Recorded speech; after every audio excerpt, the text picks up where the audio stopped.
Good afternoon, my friends. Welcome to this episode of Heal Your Codependency. Today we're going to jump into the topic of fixing and how it relates to our sense of self-worth and what's really going on in the background with fixing. So this can be a little complex. I'm going to try my best to make it clear and simple.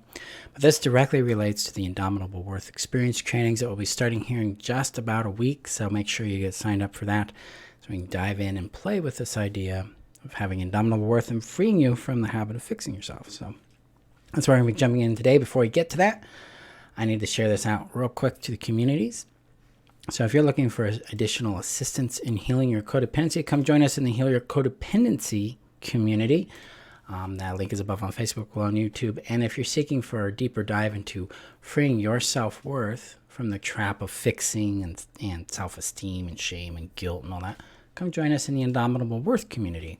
That link is above on Facebook and below on YouTube as well. And if you're watching on YouTube, hit that subscribe button, hit the bell, and thank you guys for supporting me here on Facebook, here on YouTube, TikTok, wherever this is showing up. Thank you for your support. All right.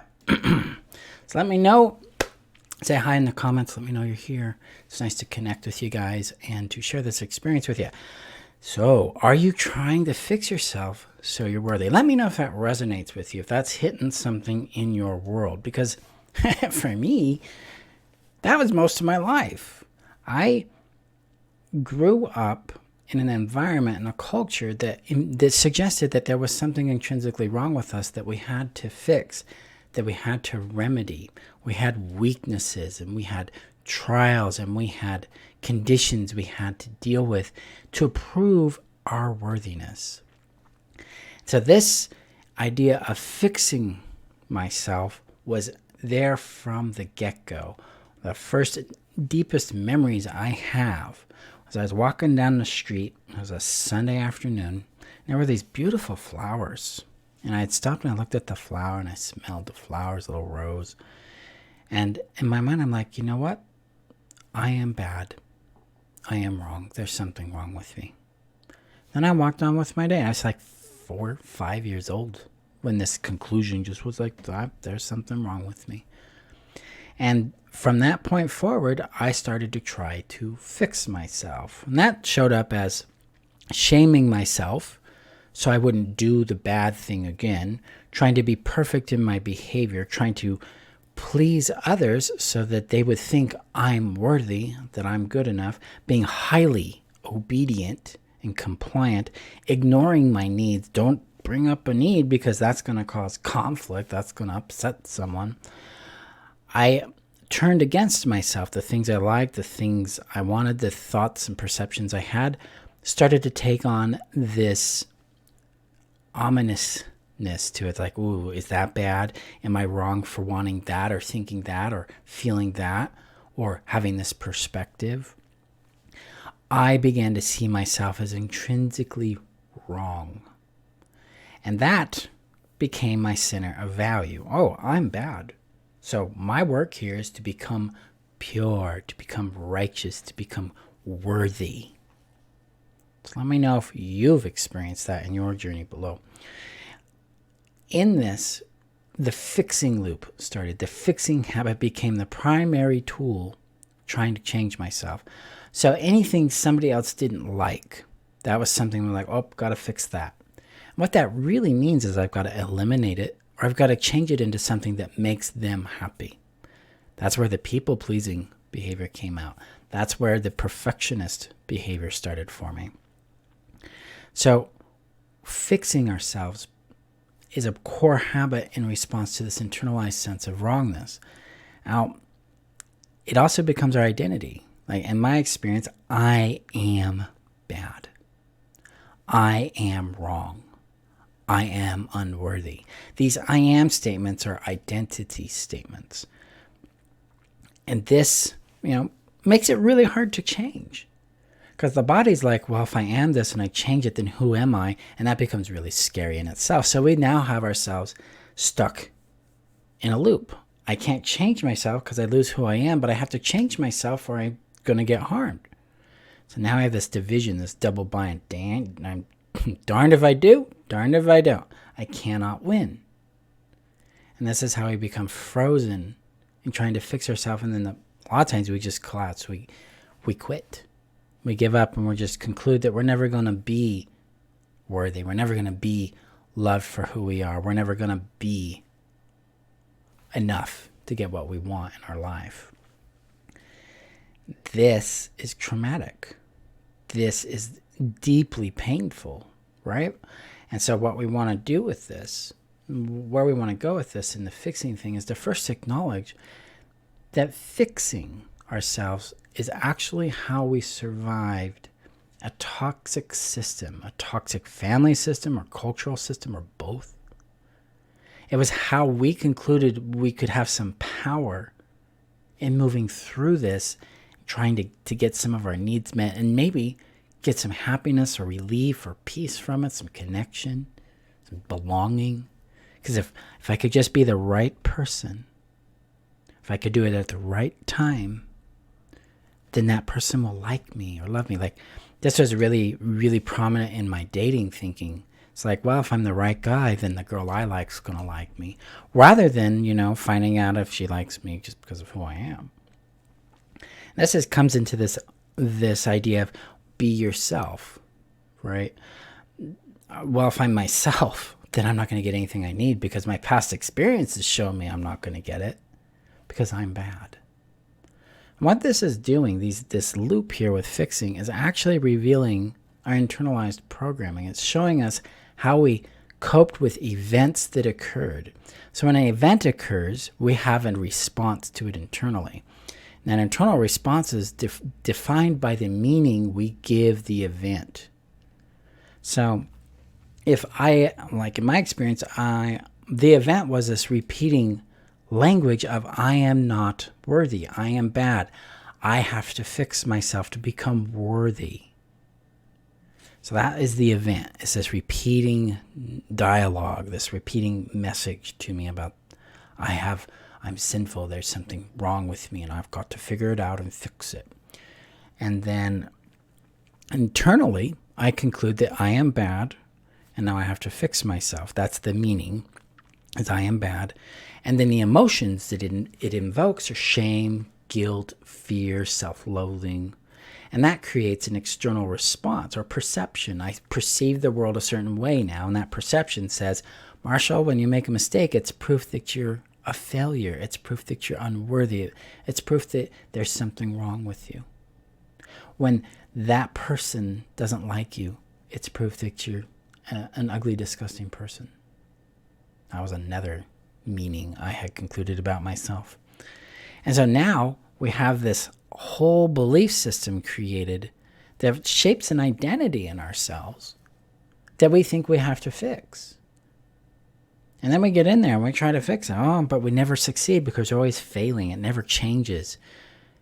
We're always either too much or too little. It never really works out for us. And that's because, one, we're chasing externals that we can't control. And two, it's a fantasy that there's something wrong with us. It's a negative fantasy. It's this idea that if there is something wrong with us, then I can control it. If I can control it, I can change it, and I can get a better result in my life. So that's what we're really dealing with in the background there. So what do we do with this? Well, that first thing, again, is acknowledging the pattern and that it kept us alive. Hey, I've tried to fix myself so I could become worthy, so I could become loved. This is different than I have a problem. I am bad. See, we're changing the language. We're moving from the identification as that thing to an experience. One of the deepest things I've what's the word there, Marsh? That I've encountered in my own trauma healing is when I'm able to separate who I am from what I went through. When I can differentiate my identity, my worth from my experiences become very clear, and my worth becomes very clear. They become distinct to each other. What that looks like as my initial experience, for instance, was I am a bad person. I need to fix myself. That invoked shame, and shame became the center of my sense of worth. When I started realizing what had happened to me, I would say, I went through experiences that taught me I was a bad person. So no wonder I tried to fix myself.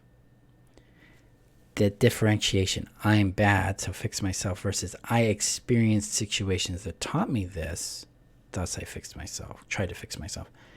That's the differentiation there. When we move to experience, we gain access to the pain of the experience we went through, and then we can begin to care for it, begin to nurture it, begin to integrate it, so that we move through healing. Because as that pain becomes more and more loved and cared for and sheltered, the more capacity we gain to see and feel into our own value and our own true experience. Like, ouch, yeah, that abandonment I had growing up from my parents wasn't because I'm bad or unworthy. It was because they abandoned me.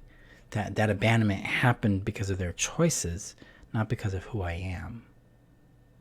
That's a big separation. Don't try to force these things. These are things we come into. We develop while we legitimize the pain. Of course, I am feeling really hurt and upset about what I went through being abandoned, because that hurts and is upsetting. It altered my life, which is very different than I was abandoned, so I feel shame about myself. See, that's what I'm getting at there. So there's some nuance here. Let me know if it's making sense. But that first step in acknowledging our experience and helping differentiate it from the identity allows us to move to the second step in breaking the fixing loop, and that is opening up to the idea of, what if there's nothing wrong with me? What if there's just things to learn and develop? And that allows us to then take the next step in our differentiation is, my identity and my behaviors are not the same thing. They're actually separate. For a lot of people, that's a big deal. It was for me. I learned that very distinctly in February of 2012, where it's like, who I am and how I behave are separate things. Now, who I am influences the behaviors I do, the choices and actions I take, but the choices and actions I take don't come back and define who I am. They're either aligned or congruent, or they're not. My work is to figure out who I am, which is really about understanding my value as a human being, because value, or your sense of worth, defines your identity. It fills it in. So if I'm a lovable, worthy person intrinsically, then what does my behaviors look like from there? Versus if I'm a shameful person that needs to be fixed, what do my behaviors look like then? So when we separate identity and behaviors, we're able to go, oh, I know who I want to be, so here's the behaviors for me to choose. And then we start getting different results in our world. So that equation I gave us a little while ago of event happens, we create a meaning about that event that invokes an emotion about that event that creates a perception, changes. And it really becomes like an event happens, I access who I am, my value. That helps me understand the situation better and the genuine pain I have about it, or genuine feelings I have about it. And then I can create clarity from that allows me to create better results for myself. So that second step of separating our identity from our behaviors allows us to look at ourselves very objectively, because then there's nothing to fix. Instead, it comes down to the wire of, oh, of course I did those behaviors because I thought that's what I needed to do to get love.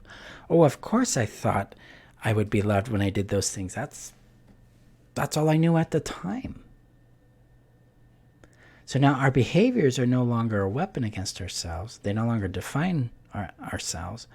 And then we can move to that third step of who am I when I'm aligned with my innate value or my indomitable worth? They're the same thing, innate value, indomitable worth. Who do I want to be in this? What do I value in this? We start being able to see the value of our pain. Our pain starts to inform us about, well, I don't want to be treated that way, so I've got a boundary now. I've got a standard to live by. And, oh, my pain actually does matter. I can care for it. I can soothe it. I can be with myself here, gently and kindly. Because in this process, we are not excluding anything, because there's nothing that needs fixed.